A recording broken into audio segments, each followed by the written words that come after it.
નમસ્કાર દર્શક મિત્રો, અર્થ પડકાર ન્યૂઝમાં આપનું હાર્દિક સ્વાગત છે. પાટણના રાધનપુર ખાતે ગુજરાત ક્ષત્રિય ઠાકોર સેનાના અધ્યક્ષ દક્ષિણ ગાંધીનગરના ધારાસભ્ય ભારતીય જનતા પાર્ટીના નેતા અલ્પેશજી ઠાકોરનો અભિવાદન કાર્યક્રમ યોજાયો હતો.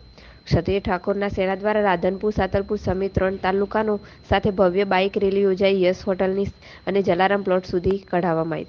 પાટણ જિલ્લાના રાધનપુર ખાતે આવેલ જલારામ પાર્ટી પ્લોટ ખાતે ગુજરાત ક્ષત્રિય ઠાકોર સેનાના અધ્યક્ષ દક્ષિણ ગાંધીનગરના ધારાસભ્ય ભારતીય જનતા પાર્ટીના નેતા અલ્પેશજી ઠાકોરનો ક્ષત્રિય ઠાકોર સેના રાધનપુર વિધાનસભા દ્વારા અભિવંદન કાર્યક્રમ યોજાયો હતો. આ પ્રસંગે અલ્પેશ ઠાકોરનું ભવ્ય સ્વાગત કરવા માટે રાધનપુર થરા રોડ ઉપર આવેલ યશ હોટલથી જલારામ પાર્ટી પ્લોટ સુધી ગુજરાત ક્ષત્રિય ઠાકોર સેના દ્વારા રાધનપુર વિધાનસભાના કાર્યકર્તા દ્વારા ભવ્ય બાઇક રેલી કાઢી સ્વાગત કરવામાં આવ્યું હતું. સાથે સાથે જલારામ પાર્ટી પ્લોટ ખાતે ગાંધીનગર દક્ષિણના ધારાસભ્ય બન્યા પછી પ્રથમ રાધનપુરની મુલાકાતે તેમનો સત્કાર સમારંભ યોજાયો હતો. આ પ્રસંગે ભારતીય જનતા પાર્ટીના કાર્યકર્તાઓ, ક્ષત્રિય ઠાકોર સેનાના કાર્યકર્તાઓ અને સાધુ સંતો અને અન્ય મહાનુભાવો ઉપસ્થિત રહ્યા હતા.